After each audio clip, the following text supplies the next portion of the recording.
They can see everything about you, they can see everything about what your device is doing, and they can do whatever they want with your device. You, on the other hand, owned the device. Well, rather, you paid for the device.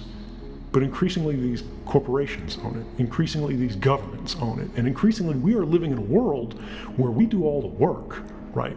We pay all the taxes, we pay all the costs, but we own less and less. And nobody understands this better than the youngest generation.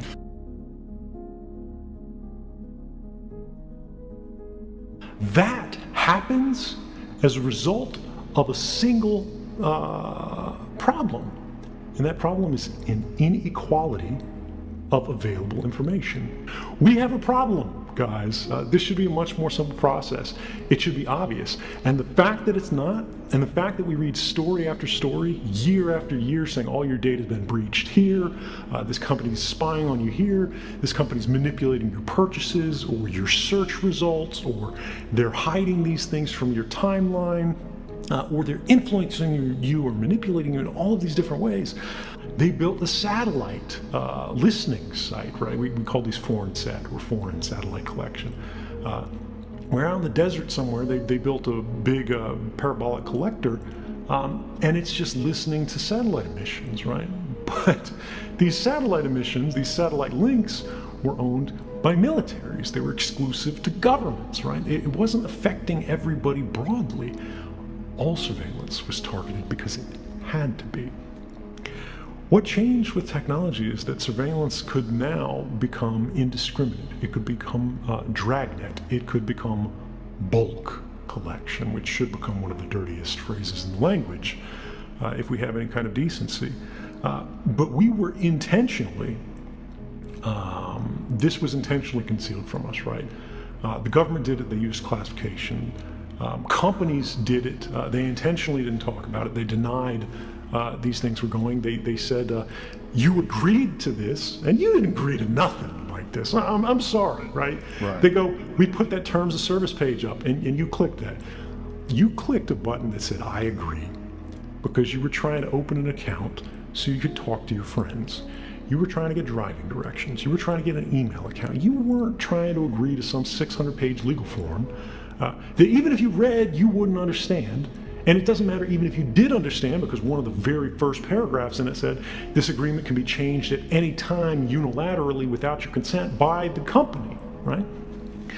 They have built a legal paradigm that presumes records collected about us do not belong to us.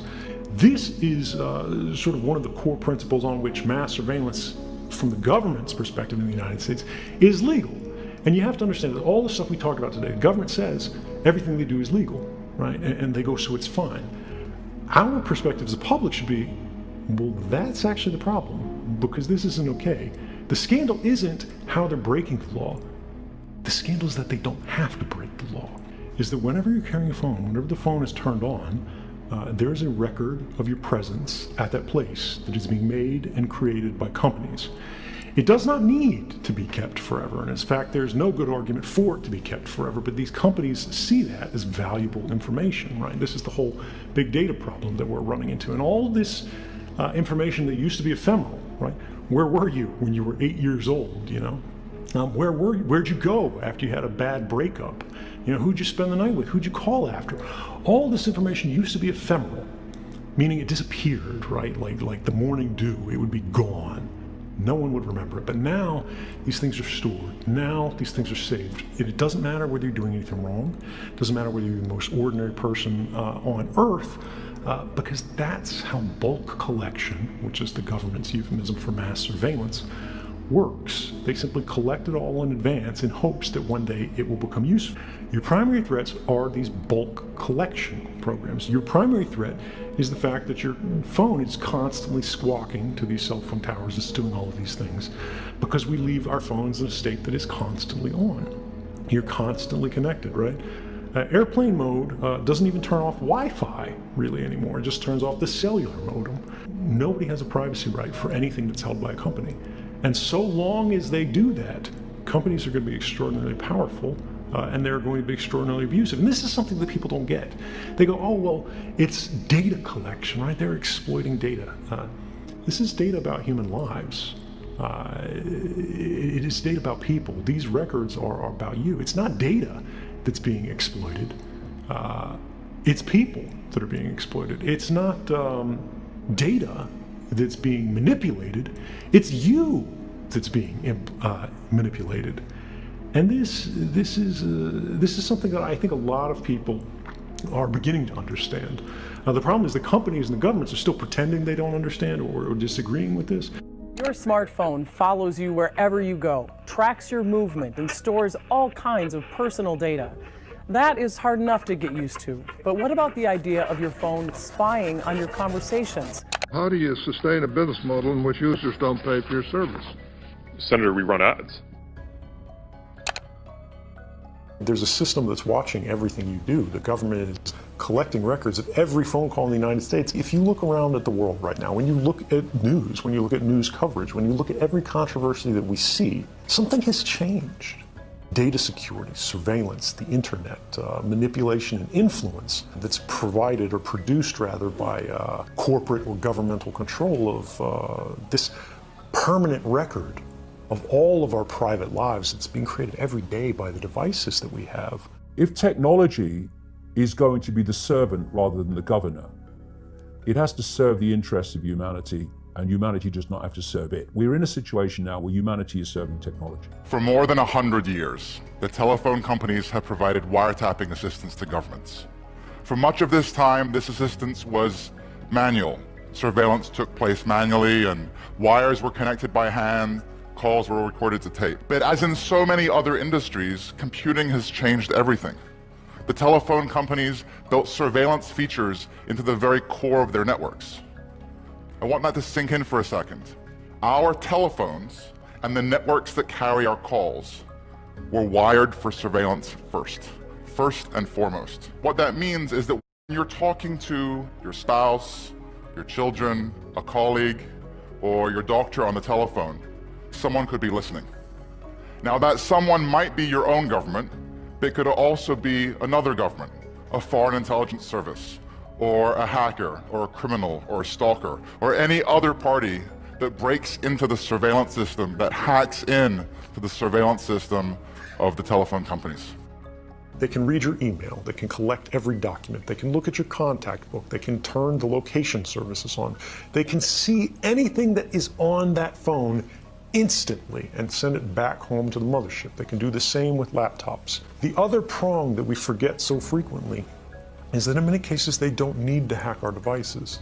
They can simply ask Google for a copy of our email box, because Google saves a copy of that. Everything that you ever typed into that search box, Google has a copy of.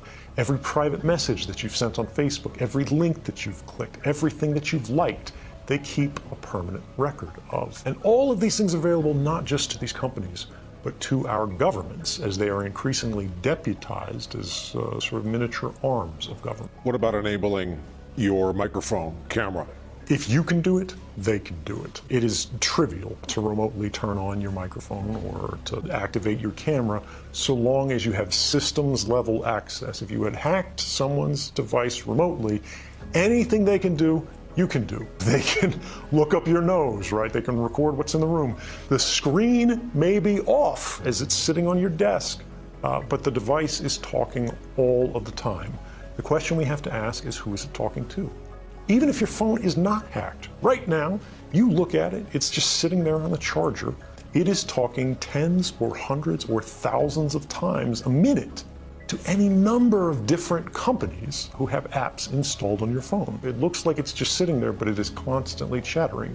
And unfortunately, like pollution, we have not created the tools that are necessary for ordinary people to be able to see this activity. And it is the invisibility of it that makes it so popular and common and attractive for these companies. Because if you do not realize they're collecting this data from you, this very private and personal data, there's no way you're going to object to it. One of the fundamental flaws in US privacy legislation is the fact that we are one of the only advanced democracies in the world that does not have any basic privacy law whatsoever. We have the Fourth Amendment of the Constitution, which is the reason that I came forward. But that restricts what the federal government can do. That restricts what the state governments can do. It doesn't restrict what companies can do. And as you know, as everybody knows, these companies are playing a bigger and bigger part in the world today. We have to say, all of these records that they're creating about all of us, all this control that they're developing from these surveillance programs, whether they're saying they're doing it for targeting advertisements or whether they're doing it for targeting killings, these records belong to the people that they are about, not to the companies. And this is a fundamental change that we have never discussed in a meaningful way, broadly and publicly, but we have to, because all of these governments, the mass surveillance system, why do we have it? Why is it useful?